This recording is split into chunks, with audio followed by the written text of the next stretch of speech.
I just love, love, love Evil Dead. It is literally one of my favorite horror trilogies. Obviously, I have more, but I just grabbed a few. So today, I'm going to be discussing all about, obviously, Evil Dead. It is one of those movies that has impacted me through the years. Bruce Campbell is now, like, one of my heroes. I'll take a picture of it later, but I have, like, two really awesome, like, Bruce Campbell poster things that way that you can't see. And also, my roommate was nice enough to give me a little tripod, so now I won't shake, because my hands are a little shaky due to chronic illness. It's fun.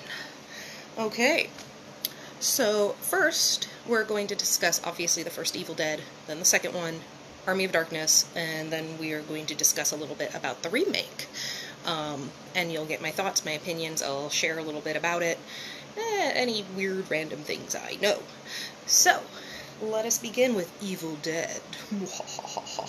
My notes are off to my side. I should put them in front of me. Oh, that'd be so much smarter. Look at that, I'm learning all day. Okay, they're in front of me now, so I won't go like this randomly, or, you know, look all weird. Okay, also I don't know what my hair is doing, but, you know, it's cool. So, Evil Dead. 1981. I wasn't even born yet. Sorry to make anyone feel old. Directed and written by, obviously, Sam Raimi, starring Bruce Campbell and Ellen Sandweiss, who we love. She's also done other things. Her filmography is not as big as Bruce Campbell's, but she's been in things. Obviously, the plot. 5 friends go off to a cabin in the woods. Like, we've never seen that before. But this really revolutionized that idea. Anywho, 5 friends go. In the basement, they discover some man had been pretty much translating the Necronomicon. The Necronomicon first appeared in H.P. Lovecraft's work and has slowly made its way into different horror genres, which is awesome. Obviously, never play the tape recorder that's in weird languages, else you're gonna have demons. And that's exactly what happens. They're not demons in this, they're called deadites. But still, mayhem ensues, everyone slowly becomes possessed, and then Bruce is technically the hero in it, even though in the first movie, I think Scott does all the work. Bruce kind of whines a lot, which I find really funny. His character of Ash, I should say, Ashley J. Williams, for all you weird people who don't know that, or who are like me and who do. So, pretty much, it had a very difficult production. Sam Raimi and Bruce Campbell, Rob Tappert, and a few other people, and there's my cat behind me, hi Jasmine, decided, hey, we want to make a horror film. They had been making little short horror films for a very long time, and decided, this is it, Evil Dead, that's gonna be it. So they raised the $10,000 they needed, and set to work on this. It was amazing. Mind you, you watch it now, it's very low budget, but for the money they had, it's pretty good with its practical effects. One thing I love about Sam Raimi, he never shies away from practical effects. It did have a lot of mishaps. A lot of the cast quit in the middle of filming, so they used what is called shemps, which means stand-ins. It kind of came from the Three Stooges, because the character Shemp kept getting changed out. Sorry, my cat's eating something, who knows. So, a lot of the times when you see the cast members possessed, it's not actually those actors. It's stand-ins, it's producers, it's extra cast members. I think even Sam Raimi's little brother stood in a few times, as he does in Evil Dead 2 as well. But overall, it was the building block for Sam Raimi and Bruce Campbell's Hollywood career, which I love. We're gonna move on to Evil Dead 2, which I think is the far superior movie. It was made in '87. Year I was born. Don't mind me. So pretty much, it is not a sequel or a remake, even though a lot of people are like, well, it's a remake. Well, they couldn't get the rights back, or something to that effect. Pretty much Sam Raimi didn't put it into where he could get the rights to make a sequel or a remake, so they just called it Evil Dead 2 and said it was a sequel, even though it's a remake, sort of. So it's the same premise, teenagers in the woods, but this time you have Ash and his girlfriend who go into the woods first, and then a archaeologist character who is also going to the cabin for her father's work, who thinks she's going to meet her father there, but obviously he has been eaten by demons. And so you get some more characters built in that way, so it's not just the 5 teenagers, you have some outside sources that come in. They had a bigger budget. Stephen King actually helped them make this movie. He loved the first one so much, he bankrolled half of this movie. Which, thanks Stephen King for that. He's pretty awesome, right? Yeah. So, during that, and again, it's written and directed by Sam Raimi. I believe Rob Tappert again came back for production, starring Bruce Campbell. We got Sarah Berry, and also Ted Raimi, Sam Raimi's little brother, is quite a few of the demons, actually, which I love. A weird little fact about it is they made sure all the blood in the movie was different colors. If you notice when you watch it, there's green, there's orange, there's bright red, there's dark red. The reason they did that was actually so it didn't get a R or X rating, because back then it would have been an X because of all the gore. So they decided to change all of the colors, which I thought was pretty sneaky and pretty awesome.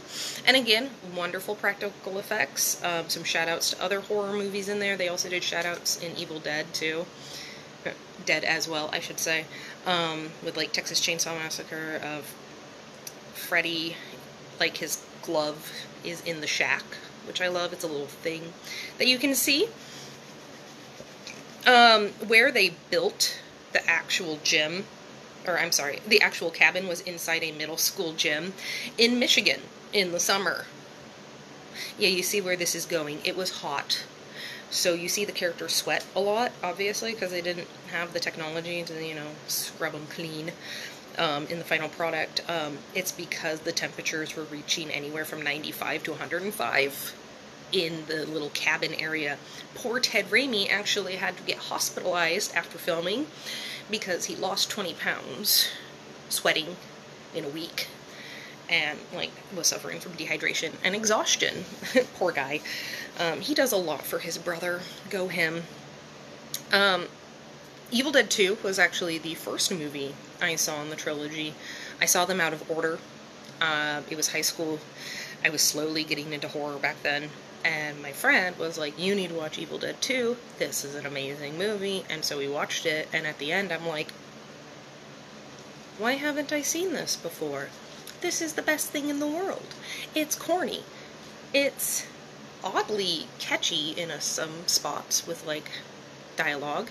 Has great catchphrases. The practical effects are amazing. And Bruce Campbell just stole the show. In this one, in Evil Dead 2, Bruce Campbell is the hero. There is no Scott character to help him along, pretty much. So, I like it.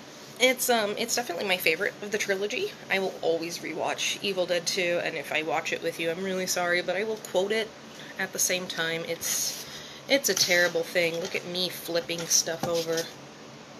Okay, 92. Okay, we're gonna move on to, Army of Darkness.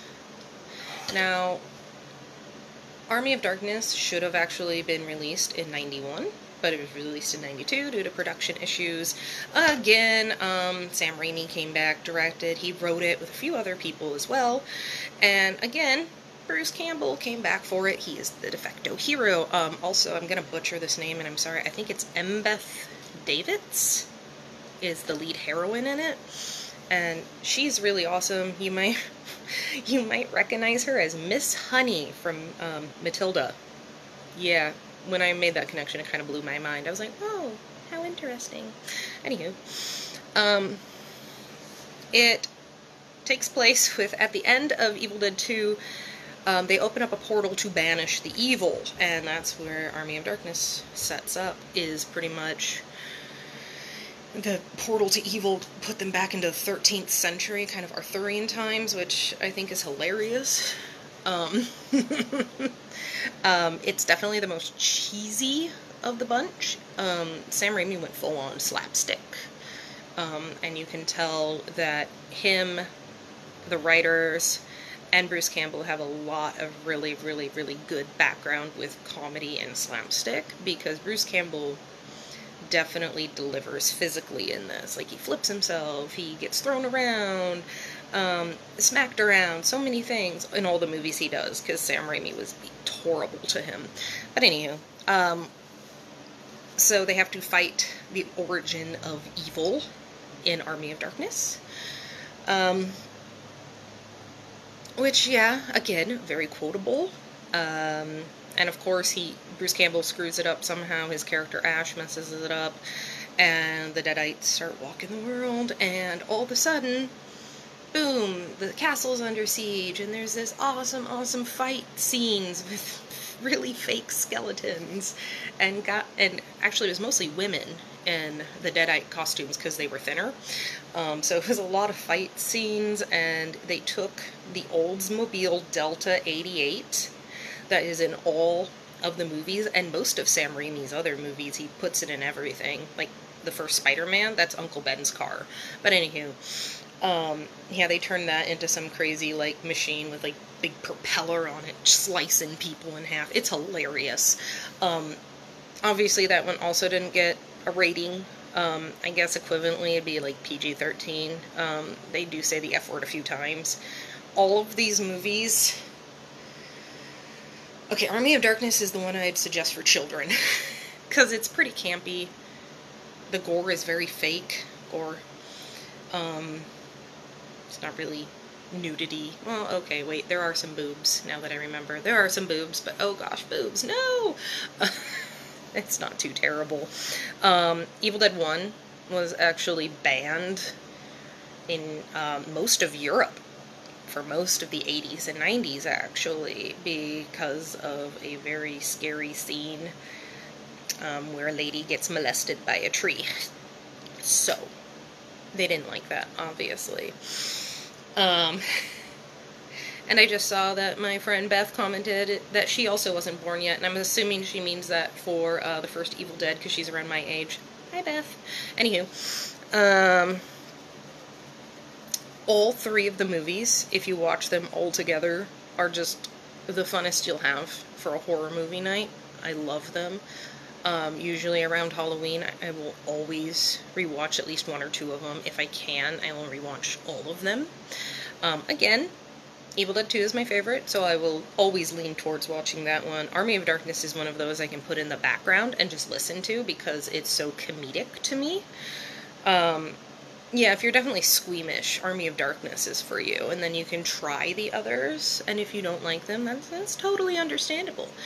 But one thing I will praise Sam Raimi for, and the whole production cast for all three of the movies, is the practical effects.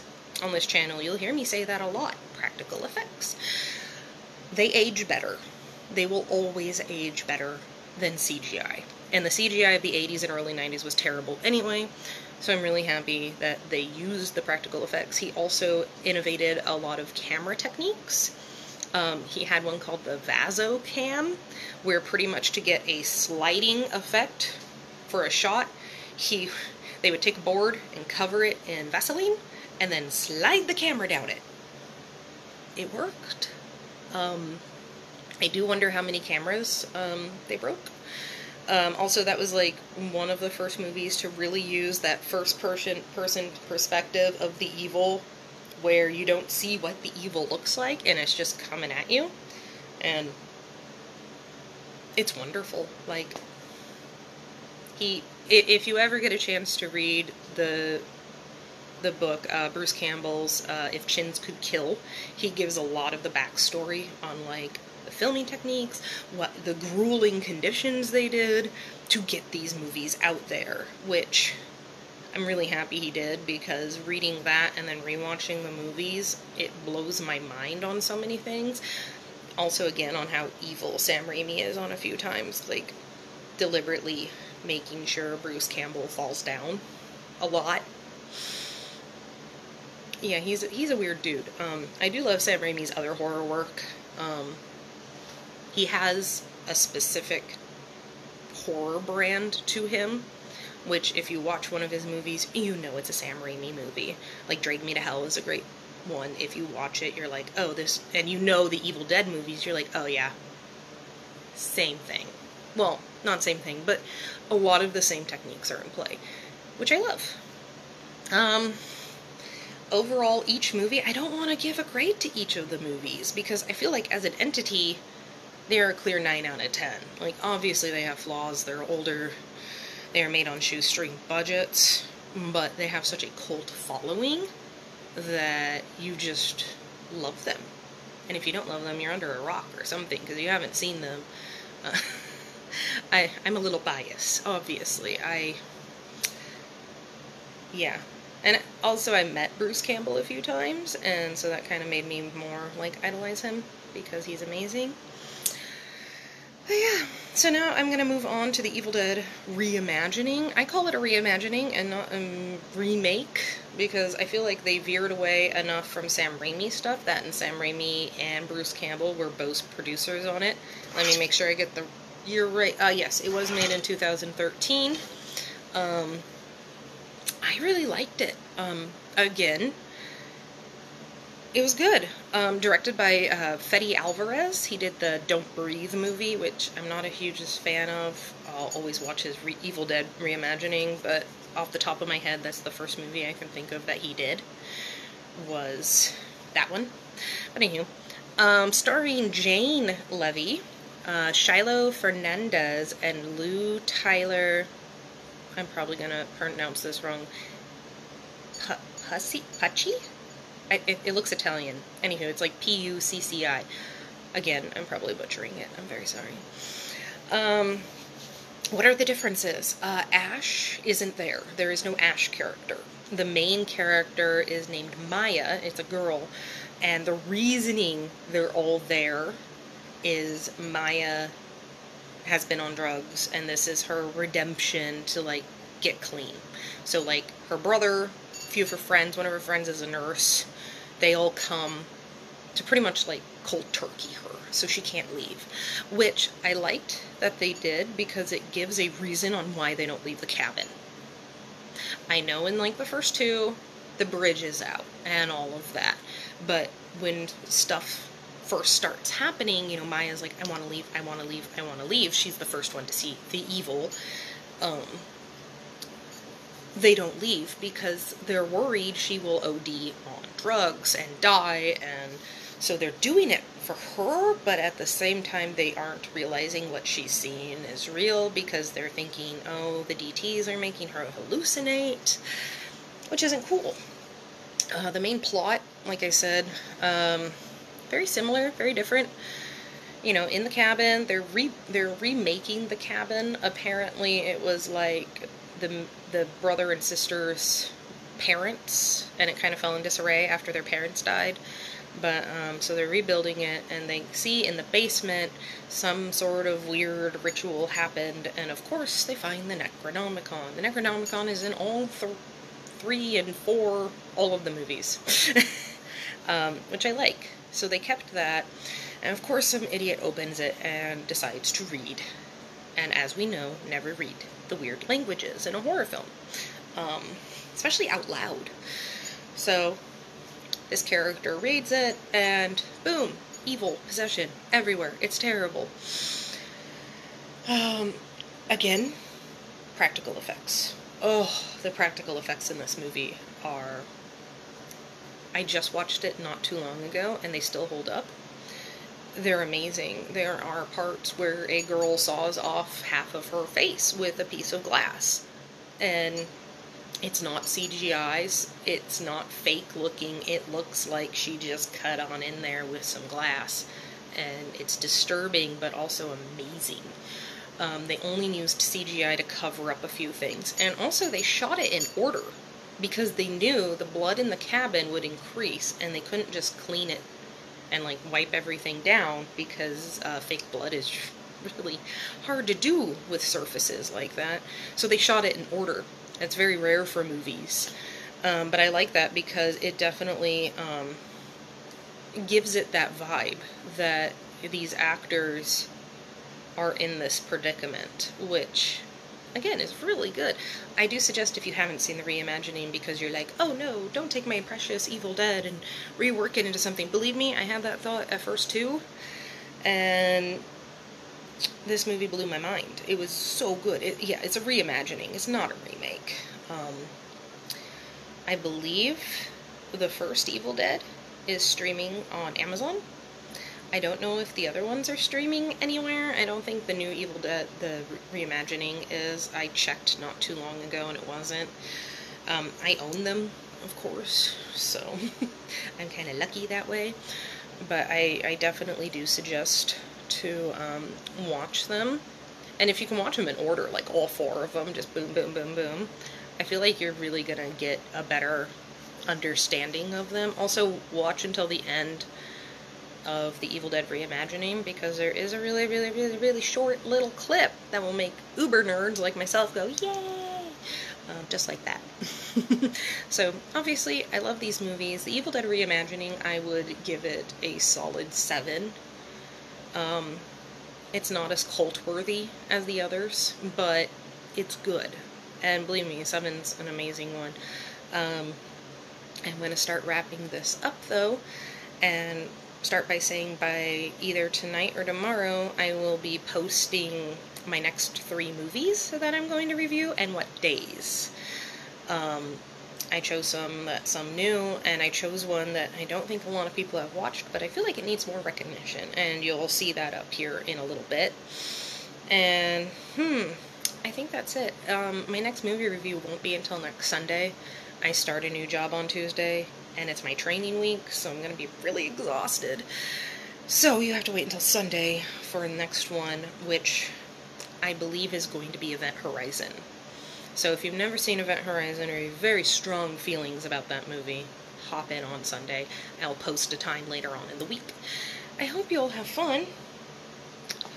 Me and little Ash are gonna go have dinner, and I realize it's Labor Day weekend, and so I know a lot of you are probably gonna watch this later, if you do. So thank you very much for watching, and definitely check out my page and check me out on Sunday. Alright? Thank you so much. And now I gotta figure out how to turn this off. Oh, there's the button. Bye, everyone.